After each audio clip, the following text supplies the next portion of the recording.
If you have a legacy drawer system from Decked with the ammo cans on the corners, no D-ring hooks, this was discontinued at the end of 2023, but you want to install a new Cargoglide drawer on top of it, this video is for you. I am using the how to install video on YouTube from Decked for their old Cargoglide and old drawer system as a template. Step 1, remove your drawer system.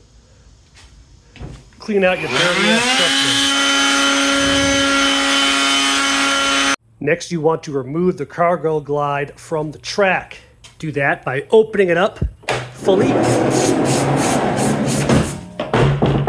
I tipped it up on its side. You want to pull this lock pin down and out of the way. You want to remove these stopper pins. Once you've pulled out the stopper pins, you can tilt the whole rack back and slide it off of the Cargoglide rollers using this gap right here. All right, once you have your Cargoglide track removed, you can put it on your drawer system.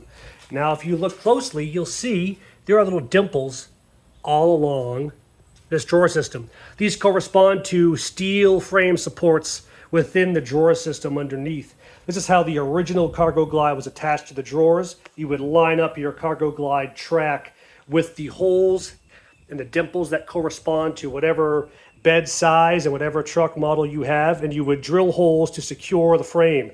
We're gonna do that the same way.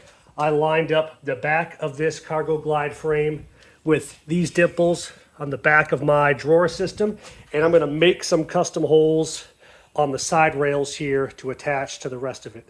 All right, so I drilled 10 holes in the top of this drawer system through the steel supports in the drawer system, and I made 6 new holes in this Cargoglide frame. Now you may find that these holes that you make will be slightly off center on the frame, which will mean they might interfere with this roller system because your fastener is supposed to go right in the middle. But if they're off center, they might hit alongside of it.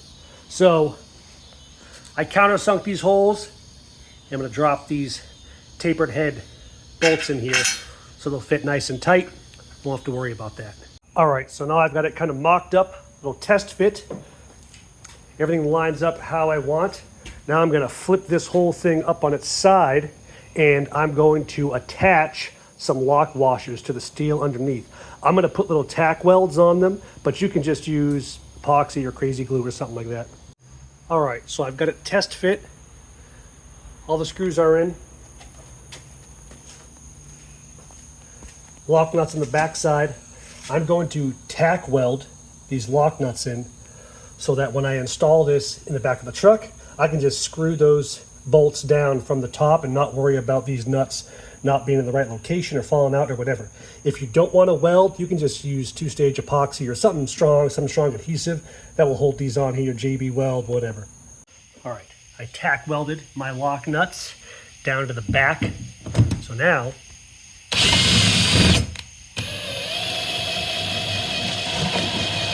you can screw this in and out without a problem.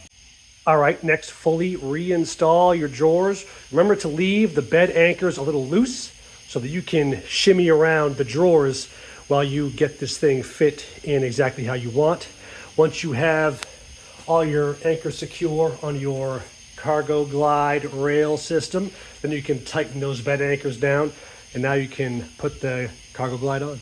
Once you get the Cargoglide installed on the rails, make sure to put that little stopper bolt back in. You can use a 1/4-inch Allen key with a 9/16 socket. Remember to re-lock this little lock pin here. Come on, get up there. There we go. And that's it. It's done.